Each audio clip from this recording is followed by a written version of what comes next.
Praise the Lord. Welcome back to Maranatha teaching channel. I am Femi Fenoyo, your host on this channel. We've been doing this series of teaching on the Eastern Shepherd, and we've gone through a lot of points and a lot of areas. So please, if you've not been following us, please, you can go back and catch up on the previous video. Today, we are slowly drawing to a close. I think after this one, we'll probably have one more teaching in this stream of teaching on the shepherd. Remember what we're trying to do. We're trying to look at various manners and custom in ancient biblical time, and we're going to do them as independent, standalone seasons of teaching. So season one, if we can call it that way, is the teaching on shepherd, Eastern Shepherd, and we're hoping to do things like wedding, and things like that, and that will bring the Bible alive as we understand the culture and the custom of the time. Praise the Lord. Today, what we want to deal with today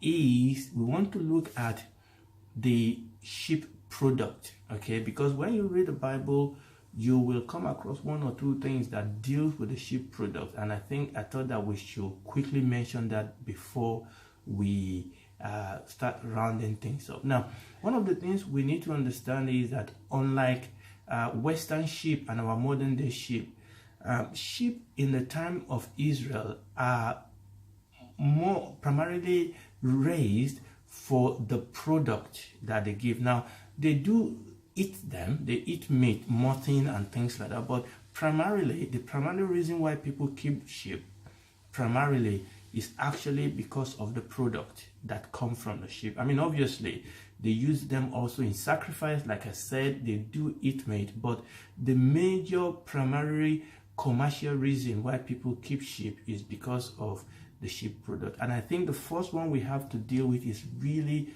probably the most important. So the first important product that is derived from the sheep is their wool, okay? Is their wool. So wool has been a valuable product in the Bible land. In ancient time, most clothing which the Israelites wore were made of wool. So you see how important this is. Okay, a lot of the clothing that people wear in those days were made from wool. So sheep are really, really very important. Now, one of the reasons why I mention this is also that when you read the scripture, you will come across sheep shearing. Okay, and you remember the story, you remember a couple of stories, the story of, I think, Jacob and Laban, the story of David and Abigail, and you will see things happen when they said it happened during the sheep shearing, and I thought we should mention something about that. Okay, so sheep shearing, what is it? Sheep shearing is the process whereby the outer wool of the sheep are removed. Okay, I mean, nowadays people use mechanical means, and like a clipper, electric clipper, you put it zzz, and remove all the wool covering of the sheep. In those days, obviously, they don't have that type of instrument. So in biblical time, or in the land of the Bible in those days, sheep shearing takes place around about May and June every year. And essentially what tends to happen is that you bring in the sheep, and the sheep are normally washed before they are taken to be sheared. And there are people who it is their job to do this. They have the necessary skill to quickly, because this, as you will expect, this will be a very, very difficult task to do if you don't know how to do it, especially if you have to shear so many sheep at the same time. So essentially, sheep shearing is that process, is that time of the year, usually in the time of the Bible, usually between the month of May and June, when the outer wool of the sheep are removed. Remember what we said, in those days, the sheep are majorly kept because of the product, and wool is one of the major product from the sheep, and it's because this is the primary source of their clothing.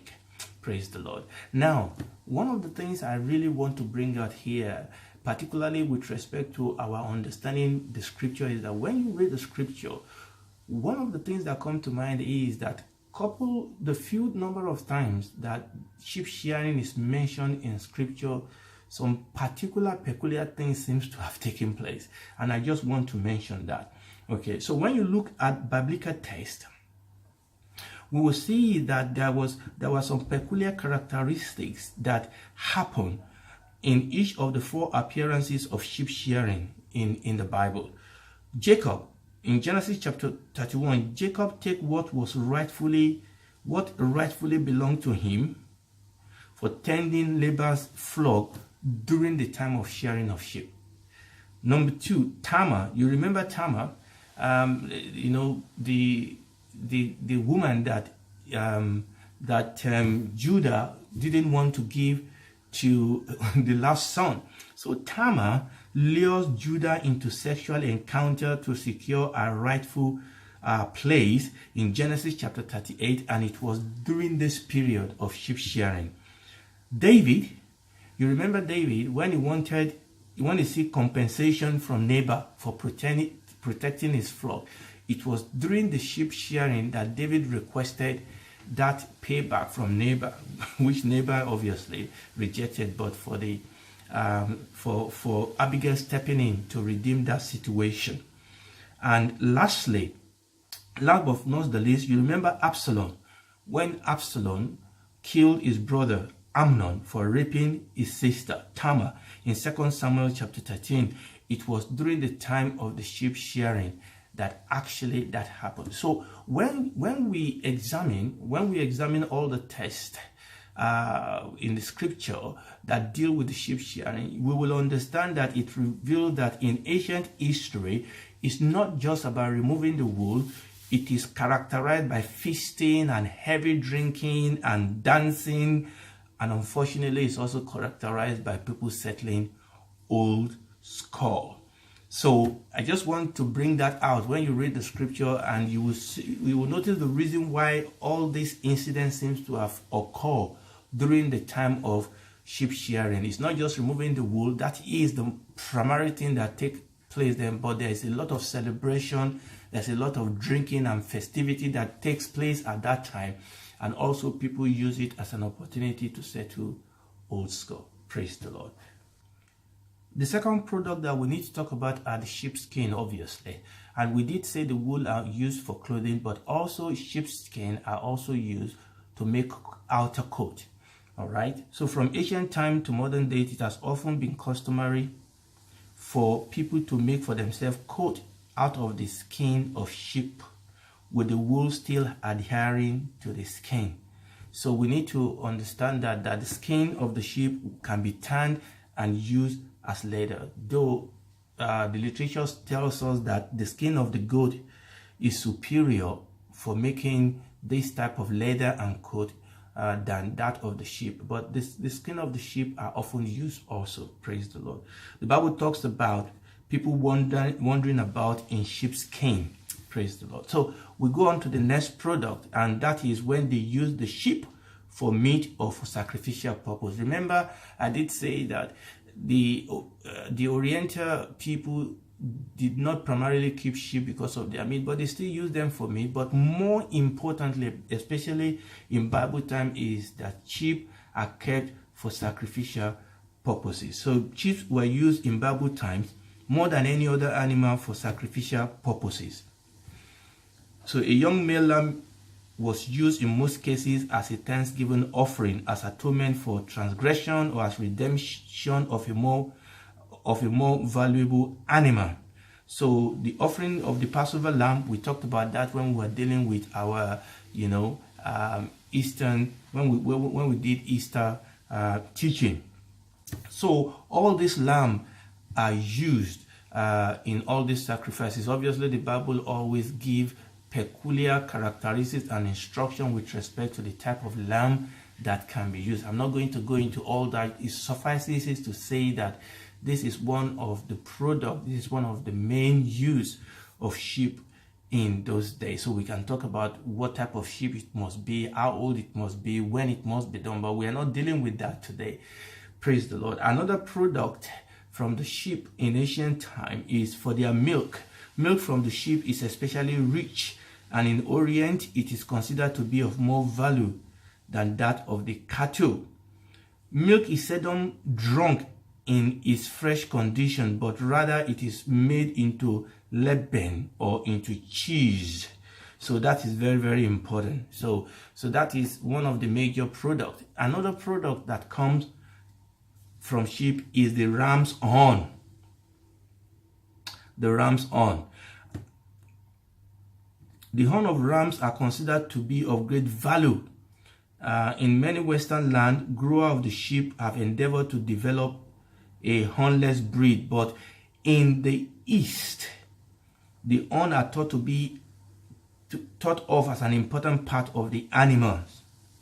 The ram's horn has been used chiefly as a vessel in which liquid has been carried, and then the ram's horn was used in Bible time to carry oil of anointing, and we can give example upon example. We know when Samuel went to anoint David, and we can go on and on and on like that. Also, the ram's horn can also be made into trumpet. You know, you must have heard about the shofar, right? So, and this is what is called the shofar. The Mosaic law called for the sounding of ram's horn at certain time of each year at certain times. Each year of Jubilee was ushered in by the blowing of this horn. Again, we are not going to go into details as to how, where, and when. It's just for us to know at this point that that is actually an important product that comes out of this animal. Praise the Lord.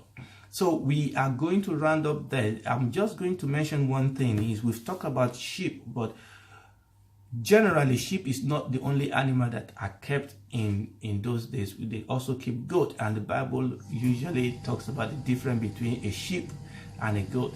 And oftentimes a lot of what we have said about the sheep is the opposite of what a goat is like. So let me just quickly go into that. The goats differ from sheep because the goats are more bolder, they are more venturesome, they are more playful, they are more apt to clamber to danger places, they are more apt to break into grain field, they are headstrong, they are vigorous, they are more difficult to control than are the sheep. So oftentimes you will hear the Bible talks about the difference between the goat and the sheep, and the fact that the Lord Jesus is going to separate between the sheep and the goat. The sheep is the picture of the believer who has a very close, intimate relationship with the sheep, who has submitted itself to the authority, the lordship, the leadership of the sheep, whereas the picture of the goat is the strong, person who have decided to go on their own way and do their own thing and ignore the leadership and the lordship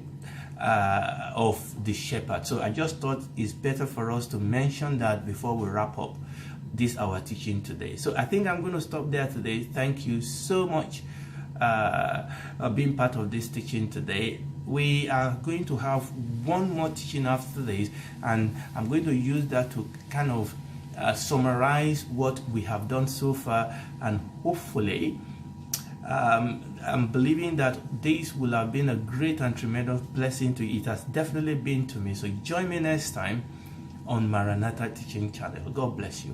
Bye.